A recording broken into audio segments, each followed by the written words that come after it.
Hi there. I am so excited to introduce you to Caroline. She has been a part of the Global Grant Writers Collective for about 5 months. Before joining, she was an English teacher, and she really wanted to join because she was looking for a new career after experiencing serious burnout. And I know we talk about burnout a lot. Caroline paints a really poignant picture of what burnout looked for her in this video, and I think it will resonate with a lot of people, especially if you have had or you are experiencing some sort of health crisis within your current career that can be linked directly to stress. So she wanted something flexible that would still allow her to be in the service-oriented position, like being a teacher. So since joining, she has had 5 clients with contracts ranging from 2,500 to 22,000. Yes, you heard me correctly. And she just won 170K. Yes, 170,000 in grant funding within her first 4 months. She is incredible. I know that you will love and be inspired by this conversation. Let's dive in.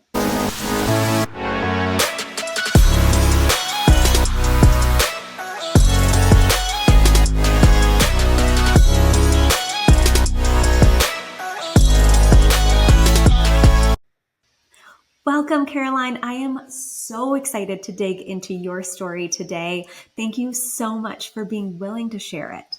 Yeah, thank you so much for having me. I'm really excited to be here. Yay. Okay, so let's dive in.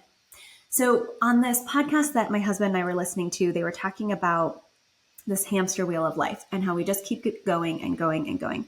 And sometimes, either by force or by choice, we can choose to get off of that hamster wheel. And I think that that's what so many of the members of the Global Grant Writers Collective are doing, either by force or by choice. And so I'm curious for you, what was motivating you to get off of your own hamster wheel? How did you come to this new career? Talk to me about that transition a little bit. Yeah, absolutely. I was definitely a little bit more in the force category of getting off the wheel, but definitely in the choice category of finding myself at grant writing. So Nice. Yeah. let's see. I was a high school English teacher before I became a grant writer. And in October of 2021, I started to lose my voice, like literally, not metaphorically. And I couldn't talk. I thought I had laryngitis, but I kept going to all these doctors. And finally, I landed at one who was actually a throat specialist. He took a look at my throat. And then the first question he asked was just, tell me about your stress levels.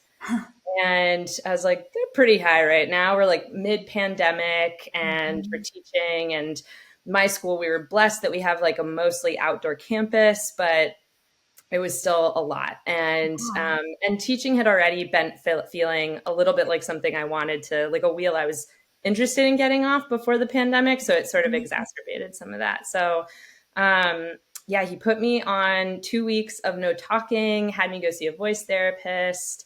And I just kept getting more and more sick. Because I didn't address any of the stress issues. And so finally, last winter, a little over a year ago, I got so sick that I had to take time off of work. And I remember I wasn't sleeping well. I was crying on my way to work. 3 people had left my department in the middle of the year within the last year and a half. So that's like, that doesn't happen in teaching, to give you a sense of the culture at the time. And yeah, I remember crying and just thinking to myself, this is the best I've felt in 3 to 4 months. And I was like deathly ill. I didn't have COVID or the flu. I just had some other weird respiratory virus, but I was so sick. And I just, even despite being so sick, I was like, I can't, like, I don't want to go back. This feels so much better. I'm sleeping, I'm in bed, I have time to do things for myself. And so that was when I realized the wheel was throwing me off. And so I did go back to school. I finished out the year. And then I left with no plan other than the fact that I was looking for a new job. So that's when I found. So was it scary? I mean, I know that you probably felt a glimpse of the freedom and that felt really good. And then also you have to actively quit making money, right? Like there's this fear where you're like, next month, the paycheck's not coming. What is that like? How'd you get through that? Well, so I was lucky that I knew far enough advance that I was going to leave. And so I Okay. had some savings. I had Mhm, probably like a few months of runway. mhm, mhm. And I spent like a month of the summer just like basking in that. And then I was like, shoot, really need a job. And I had started to explore maybe like ed tech or things like this. I live in the Bay Mhm. Area, so there's a lot of tech jobs. And this was back when the tech companies were hiring a ton. And so all my friends were like, we're hiring, come interview, we'll refer Yeah. you. And it just none of it was speaking to me. And I couldn't figure out why. I like working. Like I actually love having a career. And so I couldn't figure out, what the holdup was. And then, yeah, it was so funny. So it felt really scary to be in that position. I think of not knowing, like the piece about money only got scary as time went on, as it does. But mostly, I was like, oh wow, I really don't know what I want, and Mhm. that was tough. Yeah, yeah, it feels like a midlife crisis, but we were Yeah. taught to have that at 40 or 45. And when it's happening in our 20s, like I mean, it's kind of catastrophic a little bit, like the identity shift. Okay, so talk about how you found grant writing and when did you know that it fit? Like, how did you know that that was going to be different than the ed tech or different career choices that you were looking at? Yeah, yeah. So it's really funny. Whoever's doing your like marketing is just right on point because I think I literally was either Googling or YouTubing, one of the Mhm. two. Just, I think I got so desperate that I was like, jobs for former educators. And Meredith like popped up as one of the like first options and Wow. started talking about grant writing. Yeah. And I was really engaged. I had been teaching persuasive writing for Mhm. 6 years. I Mhm. had come from a digital media background before that. So I sort of knew I didn't want to go back into that world, but I knew I did want something that like kind of utilized those skills. I loved writing, but I Yeah. think what really sold me was so I watched like every YouTube video online that I could find from learn grant writing, and yeah, I think what really sold me was the way that it wasn't just pairing persuasive writing with this sort of mission driven getting to support causes and really bring in Mhm. important resources for causes that I cared Mhm. about. Like that was a part of it, and that continues to be a part of it, and is incredible. But I think that what really sold me was there's a moment where Meredith sort of talks about how she strategizes and thinks about grant writing and that funding strategy piece of coming in and saying, Nice. I know that you think that you're this type of organization and we will look for funding for that. But like, I always have had this side of my brain that kind of does that, like Yeah. dynamic, like, but what about this and that? And it always just felt like a slightly overactive part of my brain Mm. that I Mhm. was like, okay, but too many ideas, tone it back, do it the way that these people want. And it felt really great to have somebody say, no, no, no, no, like, I want to give you permission to do that. That's a strength here. You can do really well in this. So that was sort of what sold me on grant writing as a career was, or as a consulting career. Yeah. Yeah. Oh, that makes me so happy. Yes, it is. It is wildly one of those careers that you get to be an expert in so many different things and you do get to use so many different parts of your brain. It is really Yeah. beautiful. Yeah. Yeah. It's so fun. Like if I get tired of writing, I just switch over and just like do like strategy brain and research brain. And then Mhm. I do like client discovery brain. And yeah, it's nice to have some days it's chaos, but most days it's nice. Oh, that's awesome. So you have had wild success since you started. I mean, you're only what, 6 months into this journey and already you have landed a couple of clients. Like you just have had wild success. So thinking back to kind of when you first started, have you already surpassed your goals? It feels like that to me. Well, my goals have changed a lot. And Okay. so that's like what feels very cool. I think when I started, I was hitting that point where the runway was running out. And I was like, okay, Mm, I do need a side hustle like right yeah. away. Yeah. Like I just was not going to be able to make ends meet otherwise. And I'd been exploring nonprofit development Okay. as a potential career path. And um, so I was like, you know what? And it was actually funny. Like a lot of my friends were like, you're not going to like grant writing. It's so technical. You're not a technical person. Like, and I finally was like, I have to try it. I have to try something. And so, yeah, so I, invested in the collective, and my goal at that time was to sort of gain these skills, like make a little money on the side, and then go find a job, Mhm. like at one of the nonprofits I was looking Mhm. at, and Yeah. use it to sort of like leverage that. Mhm. And instead, I started to take on a couple clients, was doing some funding strategy, started to do a little grant writing, and then uh, yeah, like I think maybe a month or two after I started the collective, I applied for a part-time job. Mhm. And it was a grant writing job, and it was so part-time that it's like truly I'm a contracted worker. And Good. so I was like, okay, if I love this organization, Yeah. if I can do this for them, like, and it's through September. So I was like, if I can do this for them, Awesome. then I'm going to do this full time. And I had to make some compromises. It's like, it's their job posting. So I do work for them hourly. They're my one Mhm. hourly client. But I got that job. And so I was like, okay, I guess I'm going to do Congratulations. this. Yeah. So yeah, my goals have shifted a lot. Now I'm like building Mhm. a business, which I didn't Mhm. plan on doing. I totally accidentally started a business. And I have an LLC, I have business insurance, like, I have a call with a lawyer in a couple weeks to make sure that like my contracts look good, because my insurance guy was like, they look good, but if you've never had a lawyer look over them, why not? And this other friend of mine who runs a small business happens to know a lawyer who works with small businesses, and I was like, great, Awesome. I just need like an hour. So Yeah. yeah, I have no idea how I got here, but but we're doing it. Yeah, I have I love like it. 6 active clients now. So Wow. Okay, so what has been your most favorite win out of all of this? that's such a good question. Just one. I think that oh, okay, I have one. But I have to be careful because I actually think that the press release for this hasn't been released, and the Okay. funding organization doesn't want to be named yet. Um, so I'm working with one of my clients on a grant that's for basically an annual salary for a reporter. Awesome. And the reporter wants to do this really important investigative reporting in Washington State. It's has to do with the indigenous nations up there and green Wow. energy infrastructure, and it's just one of those types of stories where there's no clean answers. It's complicated.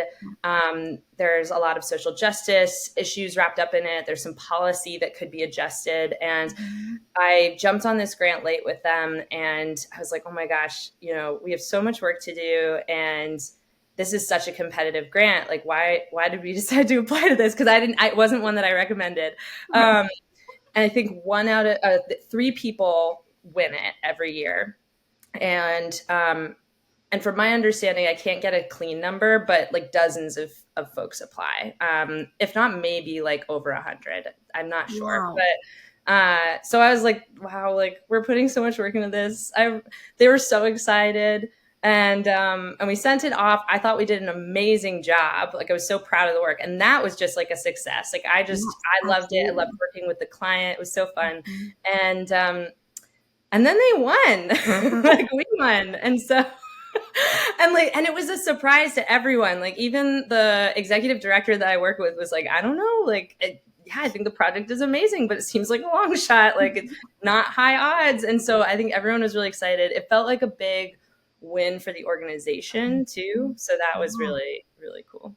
Oh, that is really amazing. And it's so cool that you get, like, you're right, there's so many wins in that process, right? You get to work with an amazing client, you get to work on an incredible cause, right? You won the grant. Like, there's so much in there that makes this career wonderful and beautiful and sometimes really magical when all of those stars align.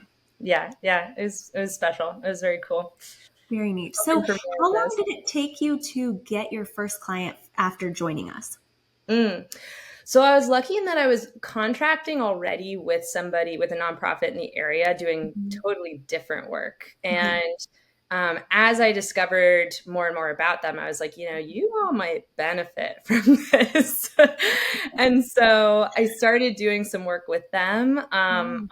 so they were like my first funding strategy, which was really nice. Great. And then I think I took on my next client like maybe 3 weeks into starting. I think the benefit I had is I am a huge extrovert, if that hasn't already come across. And I love doing informational interviews. So like Awesome. immediately I was like, yeah, great. I'm going to email like all of the people I admire and just see who comes back.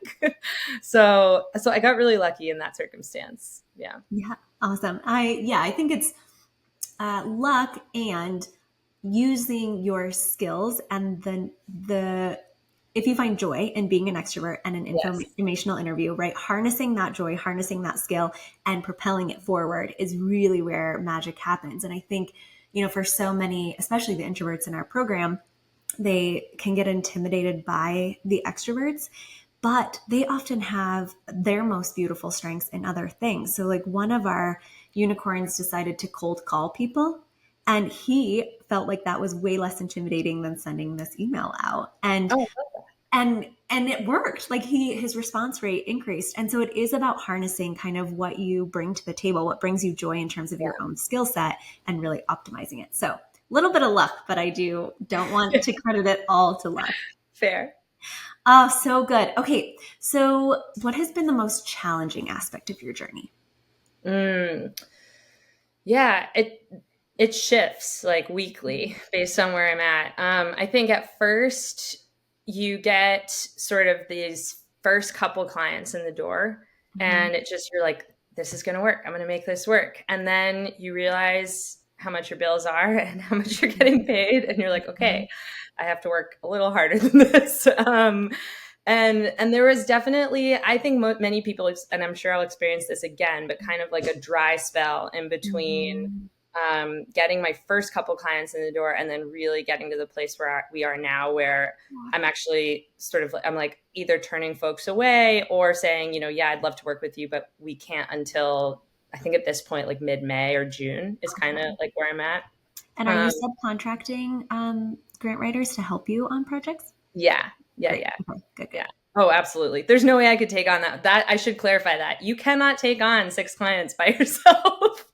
For anyone watching. Yeah, absolutely. I'm Okay. the lead on some of those and like the lead grant writer. I Mhm. am the project manager on some of them. So I'm Great. doing all of the administrative stuff and pulling Mhm. pieces together, but I have other folks doing other pieces. Yeah. So Awesome.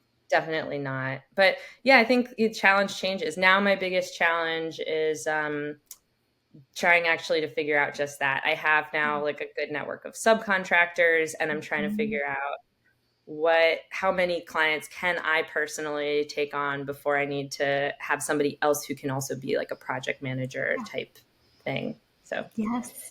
Ah, so good. It's so incredible. Okay, so complete this sentence. The Global Grant Writers Collective has helped me. I think the Global Grant Writers Collective has helped me to really own not only who I want to be as a professional, but also as a person. And it's Mm. given me permission to seek that out, which is very cool.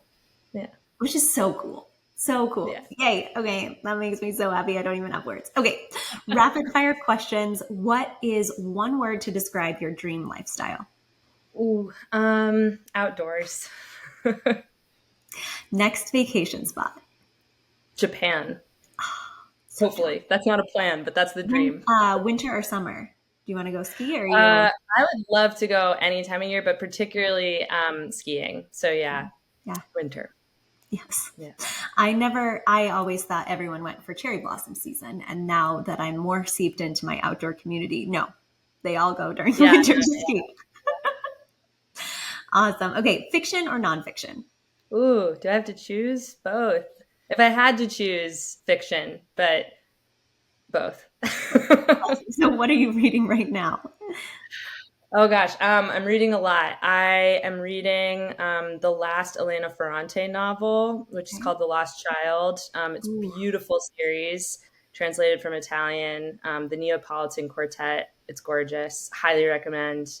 I'm also reading Will Guidara's Unreasonable Hospitality. I'm like a chapter away Nice. from finishing that. Yeah. Um, and then I'm reading Song of Achilles by Madeline Miller, which is beautiful novel. So I always got a couple going. I know my word for that is brutal. Like it's brutal and beautiful. And like there's a like lovely mix of that. Yeah, That yeah, just shows the humanness of life. All right. yeah. Last TV show you binged. I'm trying hard not to binge it, but I want to, is Okay. Shrinking right Oh, now. So it's so good. It's on Apple TV. It's Jason Sudeikis and oh gosh, there's a very famous actor, and I'm blanking on his name right you're now. okay. You're in good company. I never Anyway, know who it's you are. fantastic. Give it a few episodes. It really warms up and it gets so funny. And the premise is so good. The guy who plays Roy Kent on Ted Lasso Okay. is one of the lead writers. So Nice. it's Oh, great. very fun. All right. Yeah. What's your superpower? I think putting people at ease, hopefully. I Mm. think that like I have a larger personality. And so I think sometimes that can feel, I've been told in feedback, it can feel intimidating. But I think through being an outdoor educator and a teacher and a friend, yeah, I really like to kind of then come in and put people at ease and add, I don't know, like a warmth to the interaction that that I think is a superpower. It's been Absolutely. very helpful in discovery calls, I've discovered. So it's I not was just just going to say that is specifically a superpower in informational interviews. Like yeah, being able to disarm people and then put them into like understand that they're in a safe space is really quite yeah, magical. yeah. It's been fun, and it's been fun trying to figure out how to use that superpower in a different way. Because with Mm-hmm. teaching, it's pretty obvious how you use it with a Yeah. student when Yeah. you're like putting someone at ease, and then you're like, but also please pay me this money to do this thing for you. Like, it's like a very strange, different approach. So for some reason, like executive directors and CEOs don't like being talked to like teenagers. So You have to change your tone of yeah. voice. How funny. Oh, it's so good. Okay, so what is your next big goal? And how do you see the collective really supporting you in getting there? Well, I guess if I'm thinking business wise, like my career Mhm. wise, my Mhm. next big goal is to get to the place where I can hire a virtual assistant. I'm Nice. right on the edge of what my dad likes to call like go until you feel like your head's on fire, and that's how you know you need to hire someone. And I'm like, okay, but what about when your head's on fire and you still can't yet? So Did he yeah, have so I anything to need add to that or no? to. Did he add anything to that question or no? He was like, I guess you have to charge more. All right, Dad, we'll listen to you. Yeah. Yeah, Ian. Actually, you know what's so funny is so he's a professor of entrepreneurship, and one of the other things that sold me on the collective is when I went to go look up Meredith on LinkedIn, she was connected to my dad, and I was like, that's weird. She loved his And stuff so much. I was literally on the phone with him yesterday, and I was explaining this thing. I was like, I want to hire this person. This is how much it's Mhm. going to cost to have them like for 30 hours a month. What do I do? And his response was, why don't you go ask Meredith? So he has now delegated all of that. To the to collective. I love that. so that's how the collective can support me. No, I Oh, think so that good. what's amazing is just like being able to have a space to go Mhm. and say like who's working with somebody like this, or Mhm. just to be able, like one of the ways is to take on more people. I need teams, and to be able Mhm. to have a collective and say like, you want to come work on this project so that we can so that I can start to build this more. That's really Yeah. important. Oh, it's so cool. Awesome. Well, thank you so much for coming and sharing parts of your story. I know we didn't get to everything. We could have talked for hours. But I'm so proud of you. The way that you have just built this momentum right from the beginning. You jumped head in first and have built this incredible business and career in 6 months. It's really, I mean, I hope you feel really proud when you look back at how far you've come in six Thank months. you. Yeah, thank you. I do. I do. I'm slowly learning how to feel proud of it. That Good. the collective is very useful for that as well. We have to celebrate. We have to celebrate. Well, I can't wait to see what the next 6 months holds for you. And thank you so much. Thank you.